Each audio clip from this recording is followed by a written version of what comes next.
First quarter on the Rural Radio Network. Time to take a look at our midday livestock trade with livestock market analyst Kyle Bumsted. And Kyle, the live and feeder cattle futures kind of ran out of gas yesterday, but making a nice comeback today. What do you see?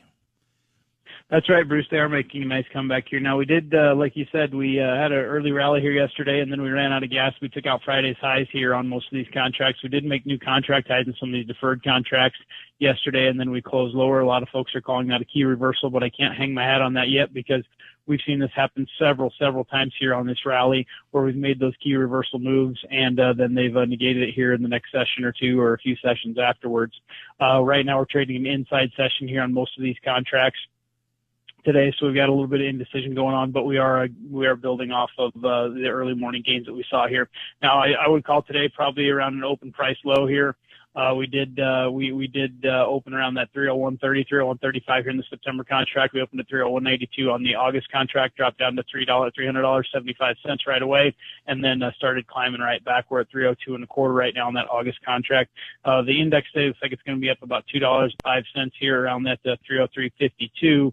So when the Merc updates it later, I don't look for many changes there, but that index has really been on fire with these index cattle here out in the sale barns. Now, on the live cattle side of things here, we saw some 224 trade in Texas on the Fed Cattle Exchange. There's just a couple of pens there traded at that. Don't know the perks on those, but there's been a lot of 225 bid in Texas and Kansas. There's also been call-in bids here at Steady Money here in Nebraska.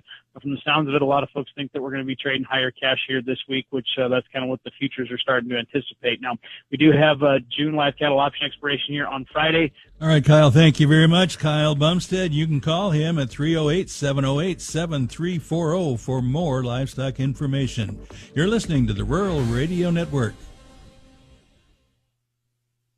Gingrich Structures is your premier choice for top-quality post-frame buildings in the Midwest. Whether you need agricultural, commercial, home shops, garages, or barn-dominiums, Gingrich Structures crafts custom structures built to last. Their expert team collaborates with you every step of the way to bring your vision to life with the finest quality craftsmanship that lasts. Explore our projects and get your free quote today at gingrichstructures.com. Spelled gingerichstructures.com. Deciding on a college with your high school senior can be a little overwhelming for parents. But applying for money to pay for it is simple. FAFSA, the free application for federal student aid, is now easier than ever with fewer questions and faster fill-out times. If you have a high school senior, now is the time to apply for thousands of dollars for classes, books, and housing. Get started, Nebraska, at dothefafsa.org. Sponsored by Education Quest Foundation. Aired with the Nebraska Broadcasters Association and this station.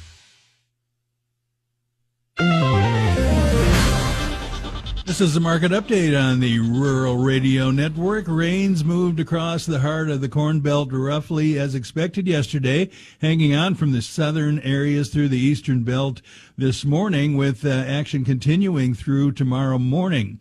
The next system will already be fired up across the plains tomorrow as well, favoring southern crop areas all the way through the weekend. Now, the central and northern belt will see some lighter chances with that one as well, though the 6 to 10 day maps are running a bit drier today as the rains move out to the far south next week. But the precipitation chances look to return to normal or better for the 11 to 15 day as dry weather fails to materialize overall. July corn is currently up 4.5 cents at 4.43 1/4. December up 4 3/4 at 4.43 1/4. July soybeans 8 1/4 higher at 10.49. November up 5 1/4 at 10.26 3/4. July wheat in Chicago is up 5 3/4 at 5.41 3/4.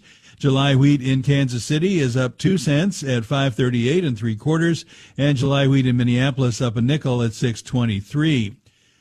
August live cattle up $1.45 at 211.20. October up $1.30 at 209.22. August feeder cattle 90 cents higher at 302.12. September up 82 at 301.25. July lean hogs 70 cents higher at 105.27. The August contract is up 90 cents at 107.35. Class 3 milk for July is down 27 cents at 18.95. The August contract is down a dime at 19.20. This is the Rural Radio Network.